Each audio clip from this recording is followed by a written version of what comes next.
Yeah, okay, thanks for stepping in as chair. So it's a great pleasure as always to be at IPAM. Yes, it's been a wonderful set of talks. As a full disclaimer, I'm not in any way an expert in electrochemical simulations. And this rather odd title, I'll try and explain. There may be some. If you have an issue with the name, feel free to bring it up with me. So I will mainly talk about half with Danny Perez at the start of this talk, so a long-time collaborator who first introduced me to IPAM when I was in Los Alamos. And then the second part, which is really the functional simulations part, was with work with another long-time collaborator, Kosura Nika from the CEA Saclay.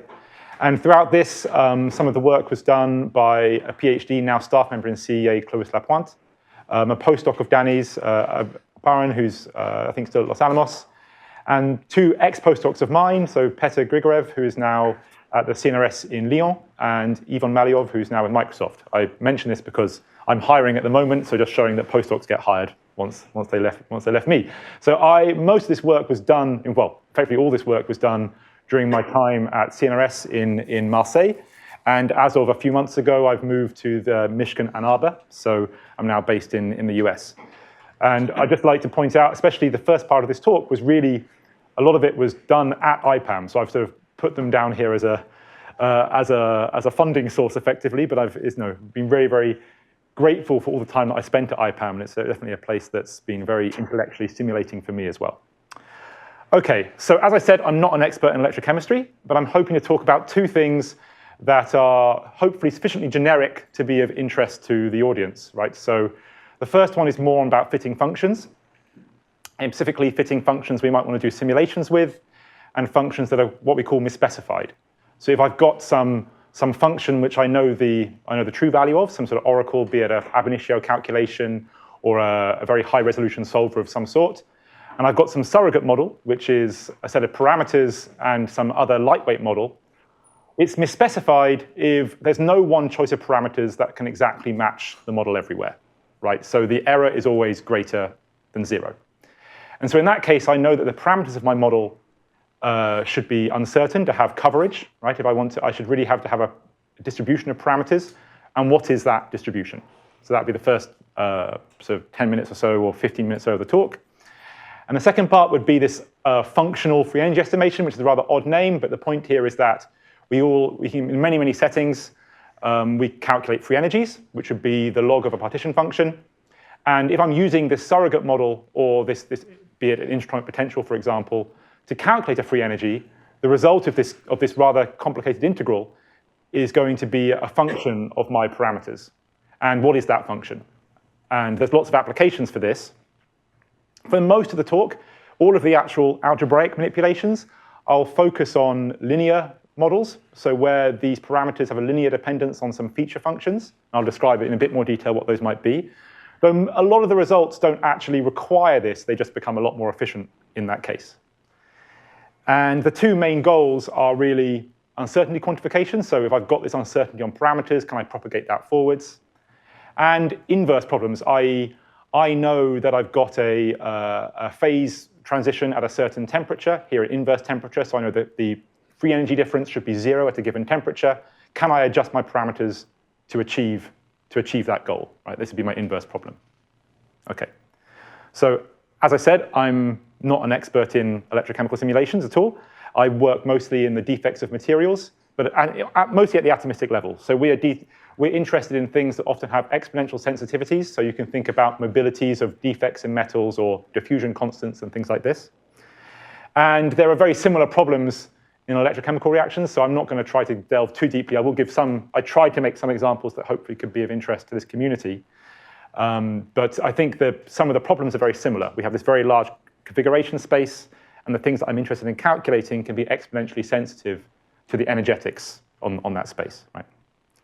And so we often, to actually get things of physical interest, I might need very large or very long simulations, such that even if I do have an accurate model like DFT or higher than DFT, when I actually want to work out things of interest, I have to make some approximations in my model. So the model that I use to produce observables of interest must be sufficiently efficient And I can't always just go back and check with the high definition model. For example, if I have a simulation of 2,000 atoms or more, I can't just put that into VASP and get an answer, right? So I want to have some uncertainty quantification for the case that we don't really have recourse to an oracle for our real simulations. So another way of putting that is that Pareto useful models have interpolation errors that we often can't directly check, right? So I'm running my model. I can check if I'm in extrapolation, so I can try to do some more data gathering. But often my model, even if I'm in interpolation, I'm not necessarily completely accurate, and I want to try to look at the uncertainty quantification when I'm actually running my model, right, the errors. So that would be sort of the accuracy and error idea that we want to try to get some uncertainty on parameters. And then this sort of thermodynamics, so as I say, I don't think I maybe need to make a pitch too hard to this room, but we often care about free energies. So I trying to work out some integral, which is a partition function, taking a logarithm and dividing by the number of atoms for free energy per atom, for example. So this is, like, for my examples, a phase free energy. But of course, free energies occur in many, many situations, as we've seen throughout some of the talks this week as well. And one of the difficulties here is that we have to often be extremely accurate in my estimation of free energies, because I'm really thinking about comparing free energy differences. So for example, in the solid state world, this is something that I know, as Jörg knows very well, that if I want to try to converge my free energy differences, I have to get to incredibly tight tolerances of something like 2 milli-electron volts per atom. So just for the chemists in the room, this is a 20th of a kilcal per mole. This is very, very small. And that gives me a phase boundary uncertainty of temperature of around 20 Kelvin, right? So if I target a kilcal per mole, I can be 500 Kelvin off a phase boundary, right? So this is just saying, even though sometimes our simulations are nice pure lattices, we've got different problems, right? We have to get extremely tightly converged to actually be useful on these results, right? And this is this is with all the cancellations of error that you might obtain, you still need to get this super tight convergence, okay? So obviously, if things are this sensitive, I'd really like to be able to propagate forwards UQ on these free energies, right? And also, I'd like to, as I said before, try and tune these free energies so I can try to incorporate some of the experimental data that I have. So I have phase diagrams, things like this. A lot of experimental properties are expressed as a free energy calculation in some way or another. And I'd like to be able to use these free energies, these calculated free energies, to tune my model, to try to match to experiments. I'll try and describe that. Sorry, isn't it 1/2 kcal per mole instead of 1/20? I mean, this is no, I think it's... I thought one kcal is 4 millieV. I think it's 40 millieV. Okay. Yeah, okay, then I'm wrong. Sorry about that. Yeah.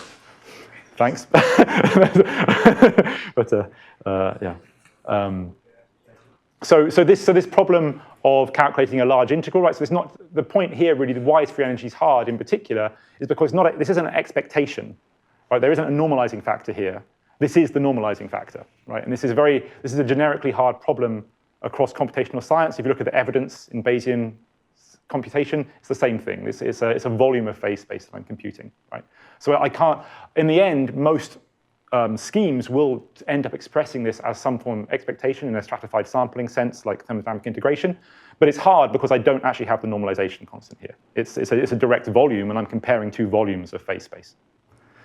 As I say, so that's really a lot of the work in Bayesian computation is doing something similar to this. We're trying to work out the absolute value of a large integral, right? So just as we have the lowest free energy, this would be the largest volume, which would be the largest evidence in the Bayesian setting. So this is why this is a generically hard task in computational science.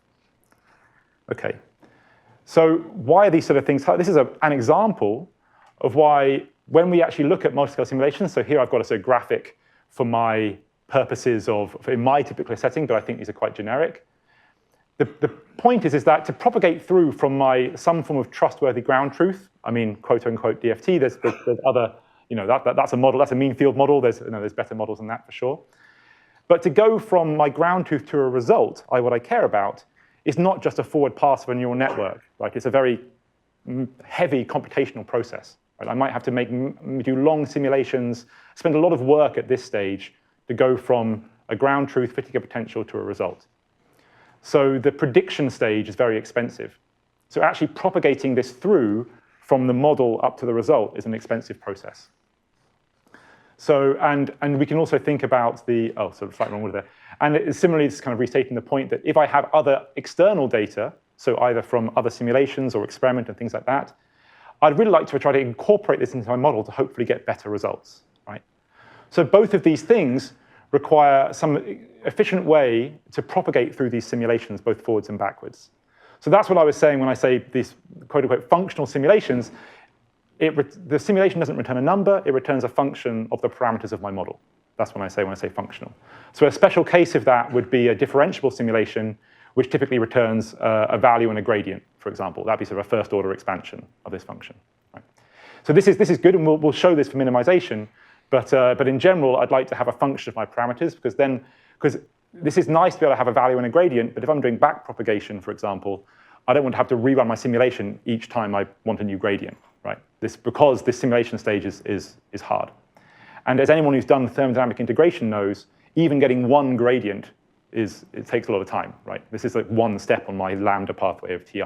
This is still a non-trivial amount of work, even one dimension, simple gradient, one step, right? Okay, so that's the outline of the talk. I've split this up. I mean, that's going to be very quick, and that's going to be very quick, and I'll spend most of the time on these two settings here. So I have a very sort of flash introduction to the type of actual models that are going on to try and be a bit of detail. Then I'll really talk about this uncertainty quantification for linear models. That was a really nice journey into the land of Bayesian regression, which was basically carried out at IPAM.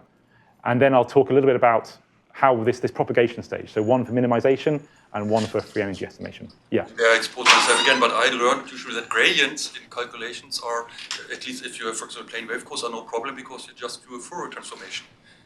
Yeah, that's That's why I said it's expensive. So I'm just wondering about. Oh yeah, so the gradient here would be the gradient of a free energy, so it requires an it's an expectation value. So yeah, so that's why it's hard. Yeah, I mean we don't have the Hellman-Feynman trick that makes a lot of these gradients simple a lot of the time. That's effectively that's a lot of the work there. And so in a sense, these gradients here are precisely Hellman-Feynman type gradients for minimization, but for free energies we don't have such a statement. Okay. So for the other, it's yeah. Okay, so I'll just quickly scan through the types of models we have. All right, so we're talking about these linear models where I've got some observable of interest, I've got some parameters, and I've got some sum of these descriptor functions over atoms. Right, so that's my observable interest, some vector of parameters, and a descriptor, which is what we call a set function. So it takes the local environment around some atom. This is permutation invariance, it's a set, and it returns some vector-valued descriptor of the local atomic environment. Right, that's our sort of baseline quantity. Right, so there's one recipe to produce these. We would take some set of basis functions. This is this vector phi here, which has some nice properties under the. Typically, it has some linear equivariance under the type of group operations we might consider. So we think about energies. I'm thinking about I want to be invariant to rotations. So if I have something that transforms linearly under rotations, like spherical harmonics or something like that. I can then expand my local environment in this basis set. I get some basis coefficients, and I can make some scalar contractions of these coefficients, and that produces a vector of descriptors. Right? So that's one recipe of doing this. You can think of an analogy with a Fourier transform where I have something that's equivariant in time shifting. I can make a basis expansion of my signal, and then I can have a power spectrum which is invariant to time shifts. So this would be a sort of an analogy of these two cases, right? And now. The sexiest models, if you like, are all these big neural network models. You can, especially the equivariant architectures, in some sense they learn these functions as node features, right? So the node features of MACE, for example, are scalars, and they are exactly descriptors. I mean, they're the same idea. They're effectively learning a form of this contraction rather than doing it by hand, right? But yeah. What do you mean by? I mean, what is the training procedure? I mean. You say you rotate and they learn the features that are better with better rotation? No. So what, for this case here or for the neural network case? Neural network case. So there's two flavors really. So I mean the equivariant neural networks actually their first layer is this step. And then, you give them the transformations you want to be invariant with respect to. You give them you give them the group rules, the multiplication tables for the Lie group. Yeah. So this is being slightly contested now. There's a whole. Because it's a compact group, you can sort of just augment your way to it without having to enforce equivariance. But I don't know. That's a debate that's not this talk. Yeah. So in general, even with these deep neural networks, they still often look quite a lot like this. right? Especially if I just considered fine-tuning the last layer of my neural network, it ends up looking a lot like this sort of property here. Okay. Okay, so that's sort of the type of model we're looking at most of the time. And this is normally an energy, but to try to make the pitch, especially for this audience, I try to build a little zoology of the different types of models one could use. There's a disclaimer that some of these applications are non-linear strictly, but they definitely could be a linear feature model like I described.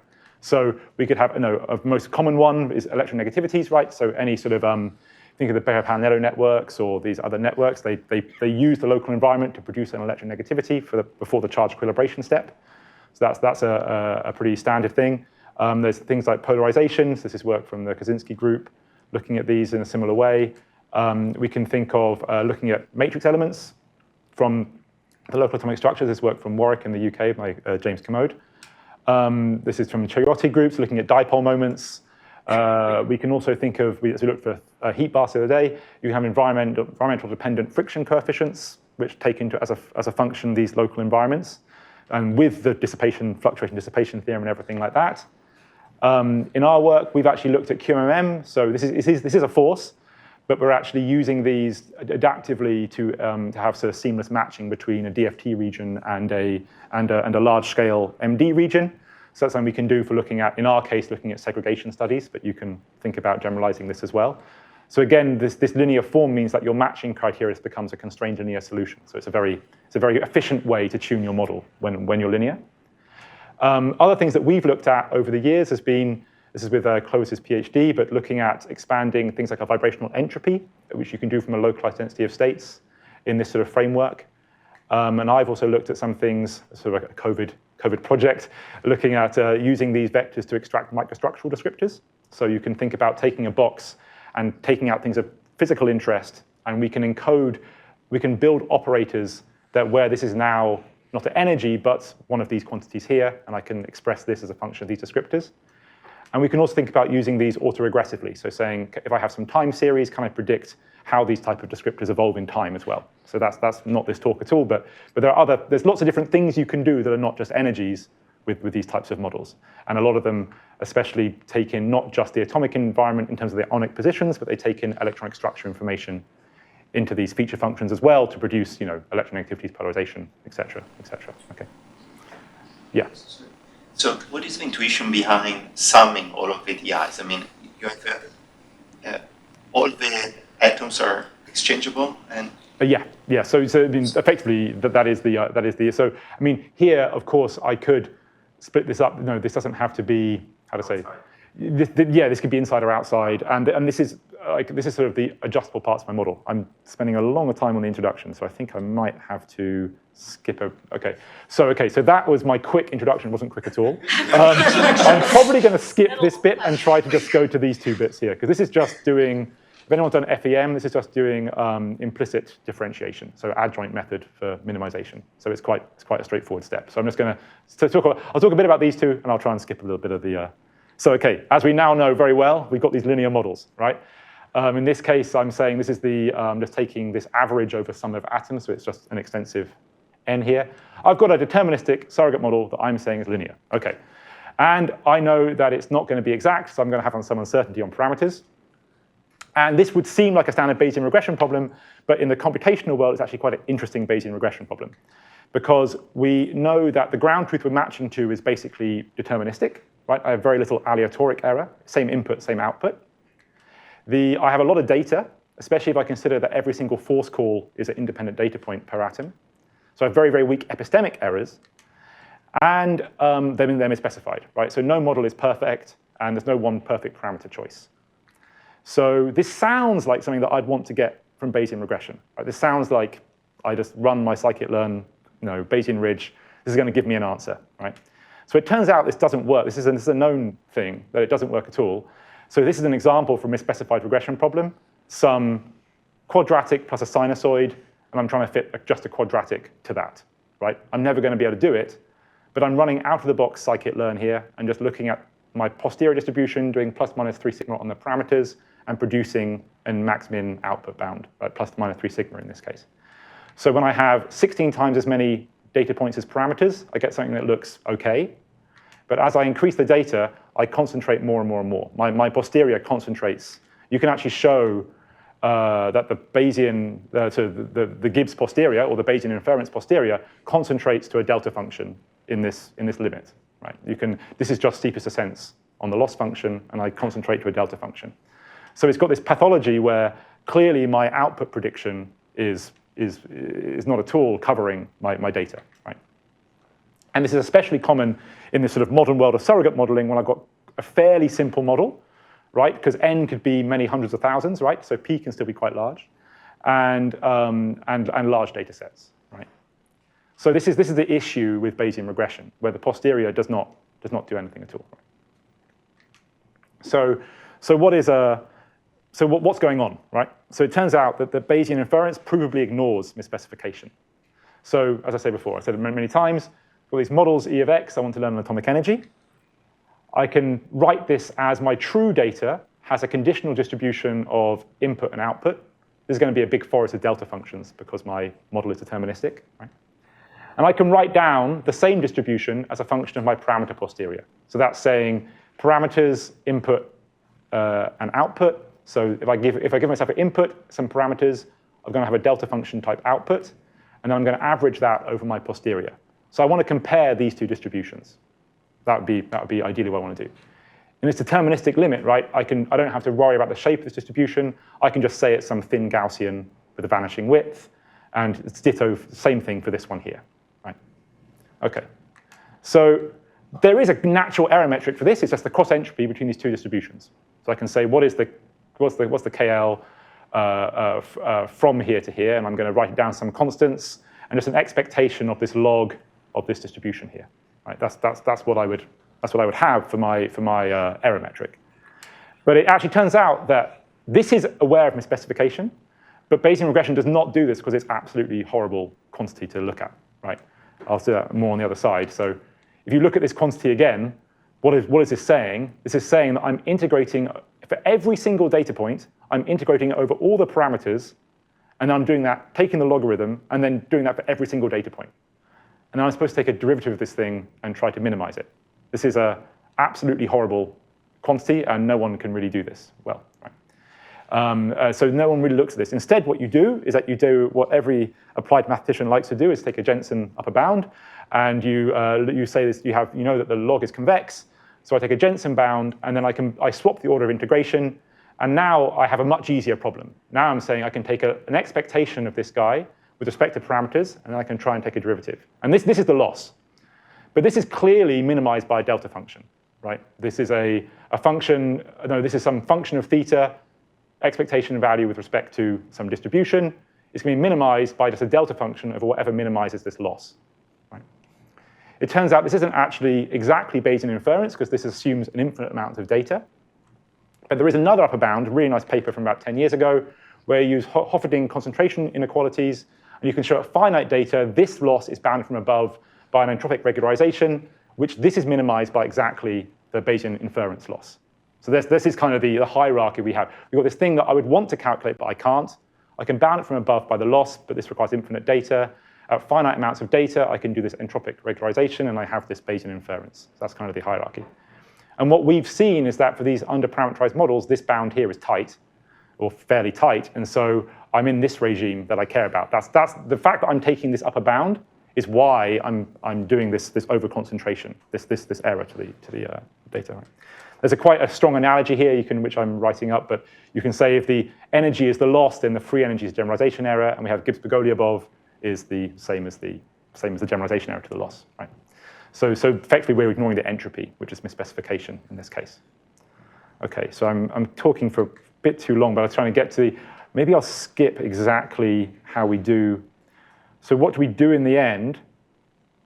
We effectively show that to avoid this generalization error diverging, you can show that my posterior distribution must exactly match every data point. So I'll make this visual in a second, maybe easier to describe.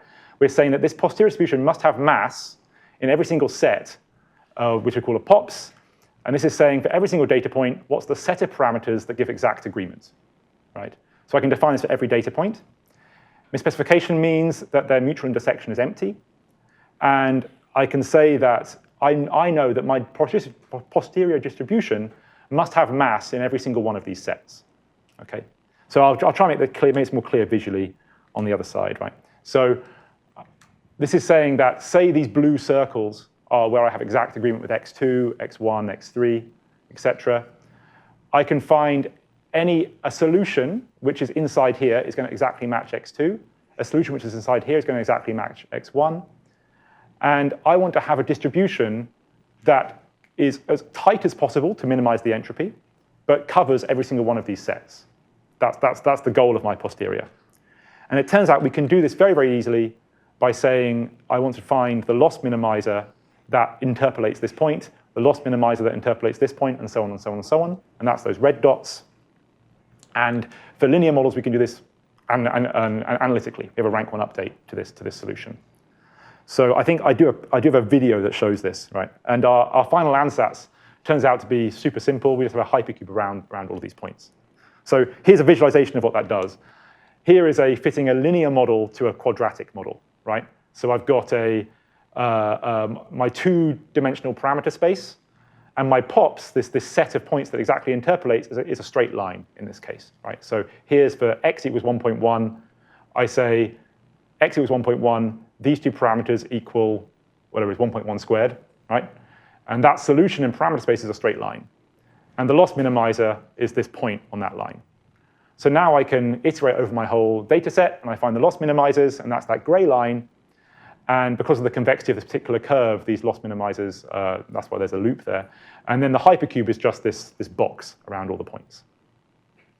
So this is really easy to do, numerically to do. And what you get in the end is from this pathology we had before with Bayesian regression, we have this nice bounding, max-min bounding of errors. We have this very robust error bounds, where if I sample the max-min, I get this envelope over my true function. So I know that my output is going to be robustly bounding the true answer there. We can implement this. We've implemented this in the sort of scikit-learn type style. It's only about 2 times more expensive than Bayesian regression, and it gives us these nice coverage bounds and all these sort of things, right? So, and we can go to very, very high dimensional models for very, very, very cheaply. So just as I've talked about this way too long. So this is a quick example. This is on a sort of a 2,000 parameter ML potential for tungsten. On the holdout set, we can predict the error distribution histogram. And as the probability that our envelope is bad, so our max-min bounds are violated, decreases rapidly with more and more data. So that's what this is saying. We can apply this to MACE, these big foundation models, these neural network models, where again, this is plus minus 10 sigma over the entire materials project database. So we really are matching very large uncertainties here. And again, we have this dropping off of the distribution. Okay. So that's really the point that these models is not just a theoretical device. We can really apply it to high-dimensional models, and it's very, very fast, and it can really bound the output of these models. So it's a nice uncertainty quantification tool. Okay, so that's my uncertainty quantification. Now we have this sort of uncertainty on parameters, like to propagate it to results. When I have minima, we can do this quite easily in like an adjoint method style, which I'm just going to skip, really. Because I want to try to, in the last bit, talk about free energy estimation. So as I talked way too long about setting up the models. So the first bit was looking at this distribution of parameters for these linear models. And then the second bit is really looking at this free energy estimation, this functional free energy estimation, as I'm calling it. Okay. So I'll try and go back to what we talked about here. So as I said before, a lot of experimental reference data in electrochemical scenarios, or in my case in the solid state world, is expressed computationally as some sort of free energy difference or gradient. Right? And we typically want to take some region, say for example, a certain crystalline lattice plus vibrations, or a certain oxidation state or something like that. That's some region in configuration space. I want to calculate the integral over that region. And free energy differences would be the comparison between 2 different regions of integration, for example. And they're going to have this dependence on my parameters throughout. So there's established schemes for doing this, right? Thermodynamic integration is a stratified sampling scheme that takes some known reference where I know the integral, and then can express this as like a stratified set of expectations to get to my true value. And this is still quite a lot of work to get to these very tight errors. And we have 2 goals here. So we'd like to try to express this as a function for UQ in the forward propagation and inverse problems in the back propagation. Okay.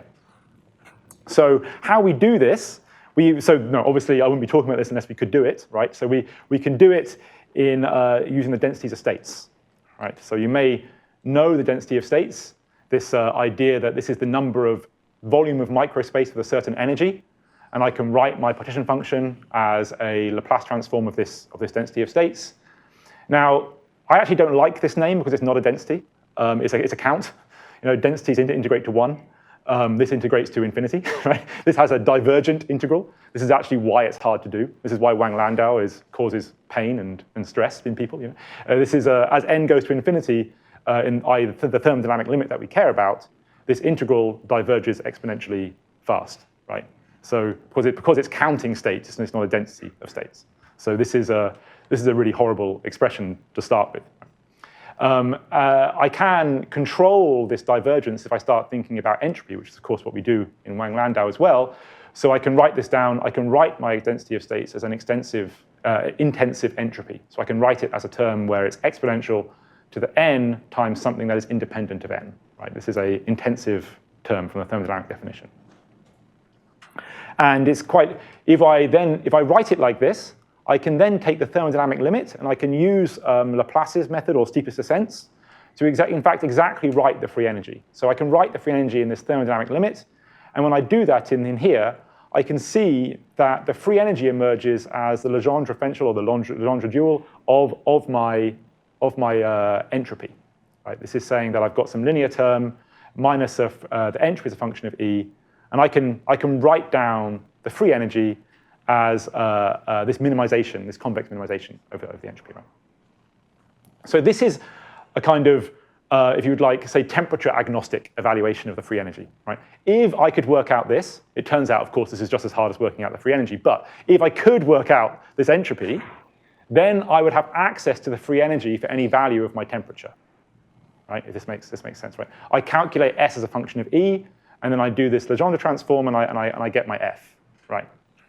So that's the type of idea. They're saying this would then allow me to work out gradients of F with respect to temperature, because I have this formalism already. Right?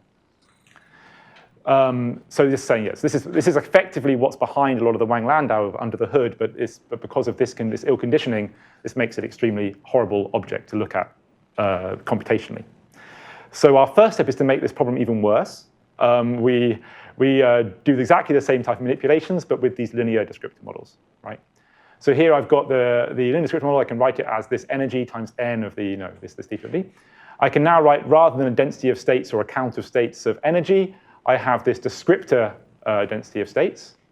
And I can also write a descriptor entropy in exactly the same way that I wrote a entropy of energy, right? You can actually use a theorem from large deviation theory, which is called the Gartner-Ellis theorem, that shows that this entropy is intensive when the various feature functions have a local interaction. You can show that this is not obvious because these are not independent. These different descriptor vectors are not independent properties. So it's not obvious that this would be this intensivity property holds. But when the interactions are weak, i.e. their correlation decays at large distance, you can show that this is going to be an intensive property. Right? And then this is the same game, right? So if I can evaluate this entropy, then I've achieved my goal, right? If I can evaluate this entropy, then I can work out a free energy through this Legendre transform, and I can differentiate it, and I can do all the things that I want to do. But as I said, if this is hard, this is worse. So what's going on, right? So what we actually do in the end is we're actually going to use score matching, but in a slightly odd way. So I'll show how we do this. So we're not reinventing the wheel completely. We're starting with some form of model that we do know the free energy for, a harmonic model, or anything that I know the free energy for. So this could be a really cheap model of any sort. I only have to do it once. That's the point. And now is this the okay? Yeah. So then I'm going to define exactly like this is just really it's a slightly odd notation here, but it's just to make it a bit easier under the hood. Basically, I'm just saying a function that gives me isoenergetic surfaces of this function here. So this would the log's convex, so it's the same thing, but this would be an isoenergy surface of my reference function, or I could potentially add a kinetic energy I have an iso surface of the total energy here, right? So this would be just doing my sampling for a harmonic model. I just take Gaussian random noise, or I run NVE dynamics of my reference model for this case to do the sampling. And so then I can write down a conditional descriptor of states.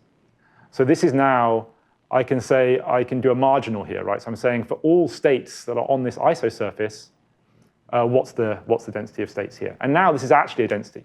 This is normalized. So this is a much nicer property already. This is why thermodynamic integration is nice, and for exactly the same reasons. And we can also define equally a conditional entropy for these properties here as well, right? So I've just, and access to this free energy gives us access to this volume in exactly the same way as we have in thermodynamic integration and things like that. And then that allows us to write down, we can do exactly the same tricks. I can write down this quantity here as an entropy again, and I just have now a double minimization over the descriptors and this isosurface constraint. But now I have to work out this guy once through whatever means I desire, and then I have this log density that is now an actual logarithm of a density. So this is much nicer, right? So when I have a log density, I can start to think about density estimation techniques from the machine learning world. So this would be, and we know this is a well-defined property. This is an intensive thing by Gardner-Ellis again.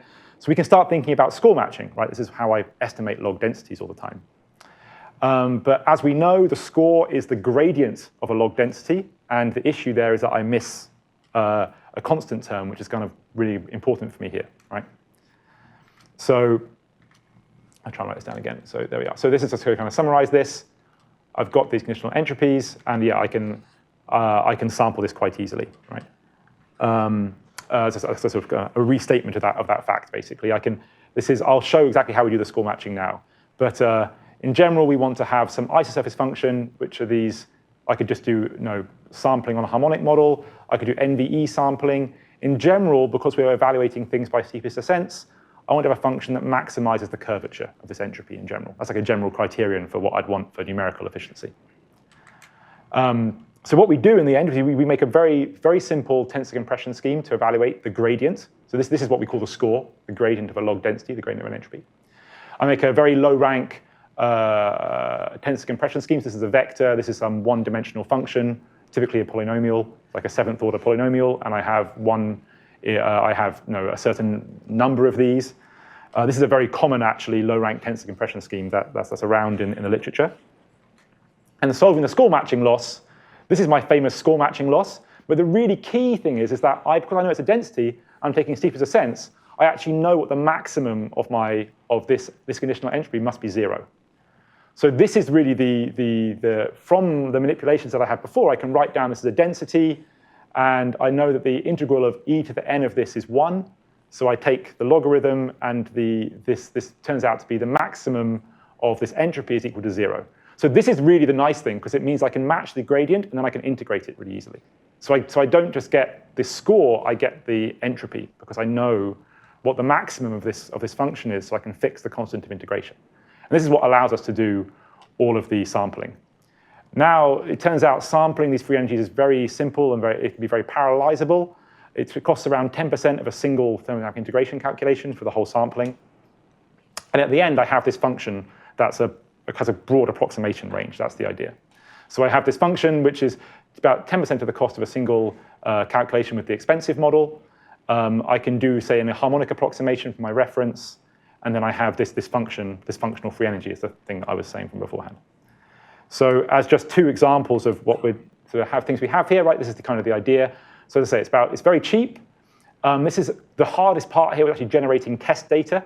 So we sort of sampled a lot of different parameters, and we did the TI calculations for tungsten, molybdenum, iron in these 3 phases. This was actually a lot of work to get all this done, because we did hundreds of them. So it's a lot of TI calculations. And the deviation away from the reference model that we use of the true model is on the bottom here. So this is for a case for tungsten, BCC tungsten, up to close to the melting point, so high temperatures. And we're getting around a 300 MeV per atom range away from the reference model. This is a very large range of values, right? And then all we did was we took the harmonic reference model, we used that as our reference for the score matching sampling, we did the score matching sampling and the fitting without ever having seen the true TI values of the model. So the x-axis we really haven't seen. This deviation away from the reference we had never seen from the model. And this is the predictions of our model here. And I'm plotting a kind of convex hull around the error bars. So we can do error propagation here as well on the sampling, the epistemic error propagation on the sampling. And this is the sort of errors we get on a log plot. So this is the 1 MeV per atom line. So even at melting temperature, we're getting really accurate fitting over this very large range. Right? This is much, much greater than you'd get through, for example, free energy perturbation or something like that. And even the TI was actually a lot of work to start doing these aggregations. So to make that point clear, we're doing the whole score matching sampling is around 10% of the cost of a single TI. It's much, much more scalable as well. It's about 10 minutes times 100 CPU. So we can really scale it because the sampling is trivially independent here, so we can really scale. Weak scale. Strong scale, actually, strong scale. And we can also, for example, change the reference model. So this is a case where we just did, the TI remains the same, we can analytically look at the difference here. But we did sampling on a reference model for molybdenum and still tried to match the tungsten values. So now you have this even greater 600 MeV per atom range, and we can still match things within 2 and a bit MeV up to the melting temperature, right? So this is to maybe make that clear, this is the same reference, same target data, but my sampling used a different Hessian, a Hessian for a completely different system, and then can I still do the sort of alchemical matching in a sense. So that's what we have here. So that's all nice for sort of, the two main uses here are not just for uncertainty quantification, but if I had some big expensive model, I could do the sampling once, and then if I fine-tuned on more data and the parameters change, actually good, quick. If, for example, you could have a scenario where I have some foundation model or some big thing, I can do the sampling once, and then if I fine-tune my model later on, I can already work out what the free energies are without having to do all the sampling again, because I can just plug in new values of these parameters and immediately get the free energies out, providing the differences aren't too huge. The other point I want to make here is that this gray line is our propagated uncertainty. So this is larger than the actual errors. So we have a robust convergence metric on the sampling to see whether we can do the minimization, whether we have a sampling noise on our minimization. We can really bound these results as well. So this is all nice to do it in full propagation. Really, the extra thing that we can't do otherwise is back propagation, which is really very hard to do with any other method. So this is, as an example, we looked at a very simple model for iron, and we looked at the solid-solid transition in iron. This is the alpha-gamma transition. This is when iron famously at high temperature has a FCC phase rather than a BCC phase. The true value is at this sort of about 1,000 Kelvin. As an aside, this is the tragedy of 9/11 was due to this, right? So jet fuel cannot melt steel beams, but jet fuel can turn BCC iron to FCC iron. And then it loses structural strength. So this transition from a BCC to an FCC structure had much less rigidity, and this is actually a big issue. This is obviously also the reason why carbon steels are so important, is that we can manipulate things around martensite and everything comes from this barrier.